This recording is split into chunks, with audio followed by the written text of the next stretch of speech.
ఓం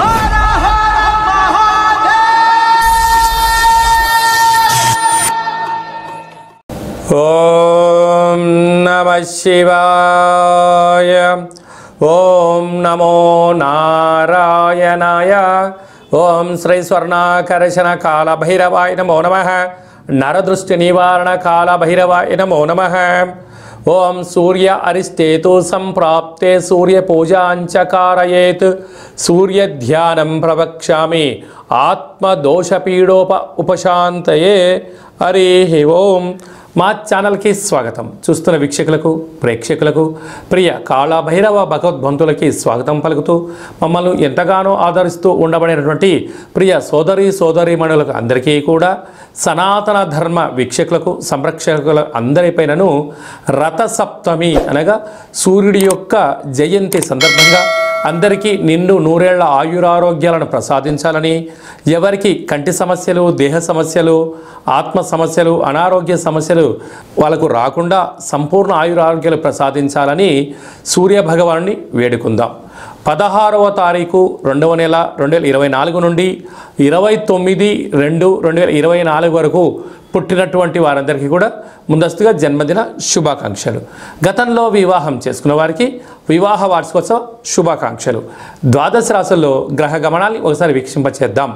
మేషరాశిలో గురు సంచార స్థితి, కన్యరాశిలో కేతు సంచార స్థితి, మకర రాశిలో కుజుడు, బుధుడు మరియు శుక్ర సంచార స్థితి, కుంభరాశిలో రవి మరియు శని సంచార స్థితి, మీనరాశిలో రాహు సంచార స్థితితో ద్వాదశ రాశులలో గ్రహ గమనాలు ఫిబ్రవరి ద్వితీయార్థంలో ఈ విధంగా ఉన్నాయి.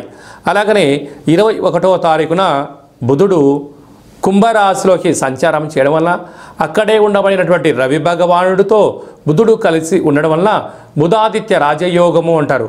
ప్రభుత్వ ఉద్యోగం ప్రయత్నం చేసేటువంటి వారికి ఇది చాలా మంచి కాలము అని చెప్పి గమనించాలి. మీనరాశి వారు రథసప్తమి పండగ సందర్భంగా ఒకవైపు ఏలనాటి శని ప్రారంభ సంచార స్థితిలో ఉన్నారు కనుక ఎలాంటి విధి విధానాలు పాటించాలో ఈ వీడియోలో సవివరంగా సంపూర్ణంగా తెలుసుకుందాం. మీనరాశిలో ఏ నక్షత్రాలు వస్తాయనగా పూర్వాభాద్ర నక్షత్రంలోని చివరి పాదం 4వ పాదము, ఉత్తరాభాద్ర నక్షత్రంలోని 4 పాదాలు, రేవతి నక్షత్రంలోని 4 పాదాలు కలిపితే మీనరాశి.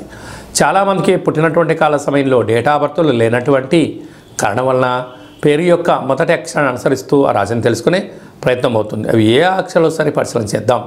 ది, దుమ్, షం, ఝ, ద, దే, దో, చ, చి అక్షరాల వారందరూ కూడా మీనరాశి జాతకులే. మీనరాశి యొక్క అధిపతి దేవగురు బృహస్పతి. ఏడాది తర్వాత శని భగవాను చేత రవి భగవానుడు సంచారం చేయడము, రథసప్తమి పండగ రావడం వలన ఒకవైపు ఏలనాటి శని సంచార స్థితి, మరోవైపు వ్యయంలో రవి శనుల సంచార స్థితి ఉన్నప్పుడు వీరు ఎలాంటి పరిస్థితుల్లోనైనా తొందరపాటు నిర్ణయాలకు ఇది సరైన సమయం కాదు. దూర వాయు జల ప్రయాణాలతో చేసేటప్పుడు ఎన్నో జాగ్రత్తలు అవసరం. మితిమీరిన వేగం ప్రమాదకరం. అది ఏ కాకుండా ఈ రథసప్తమి పండగ సందర్భంగా ఈరోజు నుంచి మీరు క్రమం తప్పకుండా ప్రతిరోజు సూర్యోదయం మునుపురమే నిద్రలేవడం, మంగళ స్నానం ఆచరింపచేయడము, సూర్యభగవానికి అర్ఘ్యం వదిలిపెట్టడము, 12 ఆసనాలు వేయడము, ముద్రలు నేర్చుకోవడము, క్రమం తప్పకుండా నడక వ్యాయామం వలన దీర్ఘకాలిక వ్యాధులు మీకు దరి చేరవు. ఆరోగ్యంగా ఉండే మానవ ప్రయత్నం అవసరం. మన దగ్గర ఎంత సంపద ఉంది అనేదానికన్నా మనం ఎంత ఆరోగ్యంగా ఉన్నాము అనేదే ప్రధానంగా ఇంపార్టెన్స్ మీనరాశి జాతకులు ఇచ్చి తీరాలి. వీలైనంత వరకు నవగ్రహాలలో సూర్యభగవానునికి ఎర్రటి మందార పుష్పాల చేత, గులాబీ పుష్పాల చేత అర్చన చేయడం వలన శత్రువులు, రుణ, రోగ సమస్యలు తొలగిపోతాయని చెప్పి గమనించాలి. రాశిలోనే రాహు సంచార స్థితి ఉండడం వలన తొందరపాటు నిర్ణయాలకు సరైన సమయం కాదు. అప్పులు ఇచ్చి పుచ్చుకునే వ్యవహారంలో ఎంతో జాగ్రత్త అవసరం. విశేషంగా సప్తమ స్థానంలో కేతు సంచార స్థితి ఉండడం వలన ప్రేమికుల మధ్య, భార్యాభర్తల మధ్య కొత్త నూతన వ్యాపార కార్యం ప్రారంభించాలనే ఆలోచన రావడము యోగదాయకం. లాభస్థానంలో కుజ, బుధ, శుక్ర సంచార స్థితి, రియల్ ఎస్టేట్లు, గృహాలు, వాహనాలు, భవనాలు, క్రయ విక్రయాలు యోగదాయకం. కనుక మీ జన్మ నక్షత్రం రోజున, ఈ రథసప్తమి రోజున, అష్టమి తిథి దేవతారాధన వలన మీకు మనశ్శాంతి కలుగుతుంది అని చెప్పి గమనించాలి. నీటి వ్యాపారాలు, హోటల్ వ్యాపారాలు, స్వయం వృత్తులు, వ్యవసాయ సోదరీమణులు, గృహ భవన నిర్మాణ కార్యక్రమం చేసేవారు, హాస్య నటులు, జర్నలిస్టులు, యూట్యూబ్, వాట్సాప్, ఫేస్బుక్లు నడిపే వారందరికీ కూడా ఏకాగ్రత అవసరం అని చెప్పి గమనించాలి. ఫిబ్రవరి మాసంలో 16వ తారీఖు నుండి 29వ తారీఖు వరకు ముఖ్యమైనటువంటి పండగల గురించి క్లుప్తంగా సవివరంగా సంపూర్ణంగా తెలుసుకుందాం. 16వ తారీఖున మాఘమాస శుద్ధ సప్తమి, రథసప్తమి కనుక సూర్య భగవానుడి యొక్క ఆరాధన, సూర్యారాధన చేయడం, సూర్య భగవానుడికి అర్ఘ్యం వదిలిపెట్టడము, మనము స్వామివారికి ఆసనాలు, ముద్రలు వేయడం వలన సంపూర్ణ ఆయురారోగ్యాలు మనకు ప్రసాదించడం జరుగుతుంది.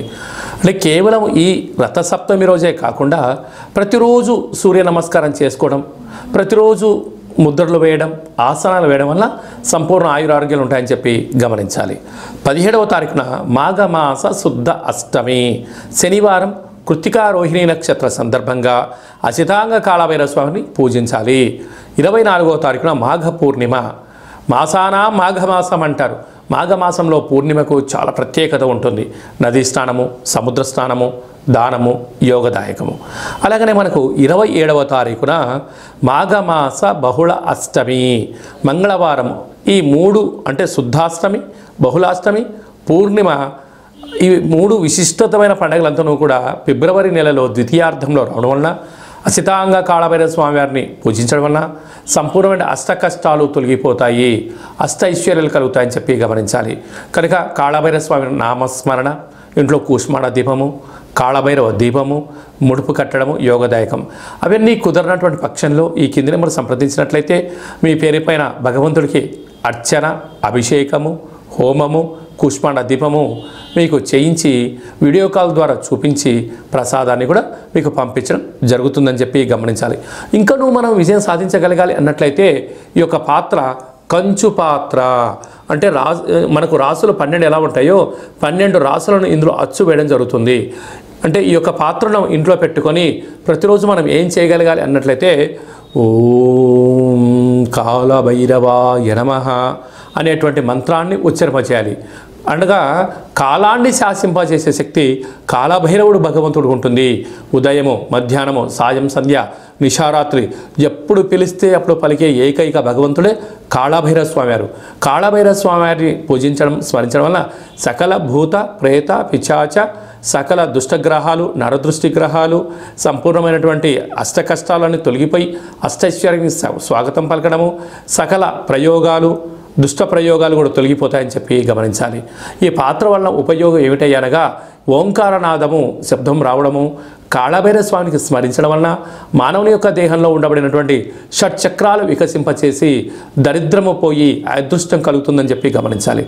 ఒక్కసారి ఈ యొక్క పాత్ర ద్వారా ఎలా శబ్దం వస్తుందో ఒకసారి వీక్షింపచేద్దాం.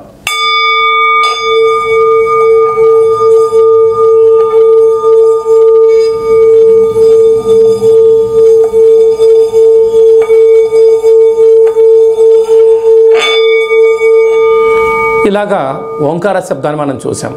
అలాగా శబ్దద్వర్థం వలన సకల అష్ట కష్టాలు తొలగిపోతాయి, అష్టైశ్వర్యాలు కలుగుతాయని చెప్పి గమనించాలి. ఈ యొక్క కంచు పాత్రతో పాటు ఒక కాళభైరవ స్వామి యొక్క పిరమిడు, డాలరు, కంకణము, విగ్రహము, అలాగనే మీకోసం ప్రత్యేకంగా కాళభైరవ హోమాన్ని ప్రత్యక్ష ప్రసారంగా వాట్సాప్ కాల్ ద్వారా చూపించి మీకు అందజేయడం జరుగుతుంది. మీ పేరుపైన కూష్మాండ దీపం కూడా పెట్టడం జరుగుతుంది. ఆసక్తి గలవారు ఈ కింద నెంబర్ని సంప్రదించవచ్చు. అలాగే మీ వ్యక్తిగత జాతకం తెలుసుకోవాలనుకుంటున్నారా? మీరు పుట్టినటువంటి తేదీ, నెల, సంవత్సరం, పుట్టిన సమయం రాసి పంపించినట్లయితే 100 సంవత్సరాల జాతకాన్ని రాసి పంపించి మీరు పుట్టినప్పుడు గ్రహ గమనాలు ఎలా ఉన్నాయి, ప్రస్తుతం ఎలా ఉంటున్నాయి, రాబోయే కాలం ఎలా ఉంటున్నాయో సవివరంగా సంపూర్ణంగా మీకు తెలియజేయడం జరుగుతుంది.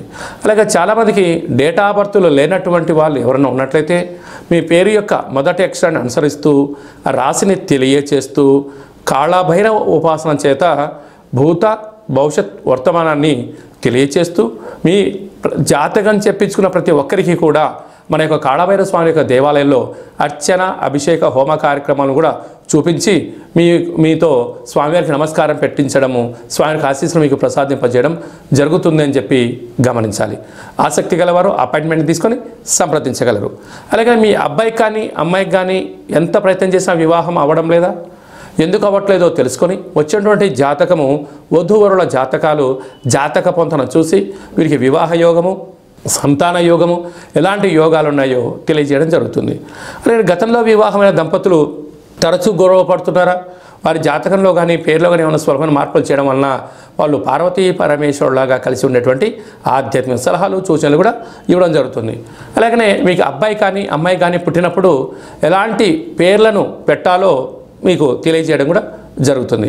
చాలామందికి కాళభైరవ మంత్ర సాధన ఎలా చేసుకోవాలి, కాళభైరవ స్వామి ఆశీస్సులు ఎలా పొందాలి అనుకుంటున్న వారందరికీ కూడా మన యొక్క దేవాలయంలో కాళభైరవ స్వామి యొక్క మంత్ర ఉపదేశం ఇవ్వడము, కాళభైరవ స్వామి ఆశీస్సులు ఎలా పొందాలో సవివరంగా సంపూర్ణంగా తెలియజేయడం జరుగుతుంది. అనేక మందికి మీరు పుట్టినటువంటి రోజున, మ్యారేజ్ డే రోజున మీరు అర్చన అభిషేకం చేయించుకోవాలనుకుంటున్న వారందరికీ కూడా మన యొక్క కాళభైరవ స్వామి యొక్క దేవాలయంలో మీ పేరుపైన స్వామివారికి అభిషేకము, అర్చన, కాళభైరవ హోమం కూడా చేయించడం జరుగుతుంది. అలాగే అన్నప్రసాద వితరణ కూడా చేయడం జరుగుతుంది. ప్రధానంగా అందరికీ వ్యక్తిగత నరుడు యొక్క దృష్టికి నల్లటి నాపర ఎలా బద్దలు అవుతుంటుందో మీ అందరికీ కాళభైరవ స్వామి వారి యొక్క రుద్రాక్షని మీకు నరదృష్టి నివారణ ప్రసాదంగా పంపించడం జరుగుతుంది. కనుక ఆసక్తి గలవారు ఈ కిందమును సంప్రదించి నరదృష్టి రుద్రాక్షను సంపాదించి ఆ యొక్క దుష్టగ్రహాన్ని దూరం చేసుకొని అదృష్ట లక్ష్మికి స్వాగతం పలకగలరు. అందరిపైనను కాళభైరవ స్వామి యొక్క ఆశీస్సులు, ఖచ్చితంగా కాళభైరవ స్వామికి ఆశీస్సులు ఉండాలని కోరుకుంటూ ఆశీర్వచనం.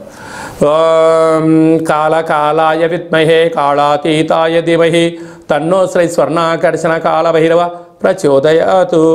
అందరికీ నరదృష్టి నివారణ కలగాలని, అందరికీ చల్లని చూడు ప్రసాదించాలని కాళభైరవ స్వామి వేడుకుందాం. ఈ వీడియో మీకు నచ్చినట్టయితే లైక్ చేయండి, షేర్ చేయండి, మా ఛానల్ని సబ్స్క్రైబ్ చేసుకోండి, పైన ఆల్ అనే బటన్ కూడా తెలియచేయండి. ఈ భక్తి సమాచారాన్ని మీరు ఎవరి గురించి క్షేమం ఆలోచన చేస్తున్నారో, మీ క్షేమం గురించి ఎవరు ఆలోచన చేస్తున్నారో ఈ భక్తి సమాచారాన్ని చేరవేసి కాళభైరవ స్వామికి ఆశీస్సులు పొందగలరు.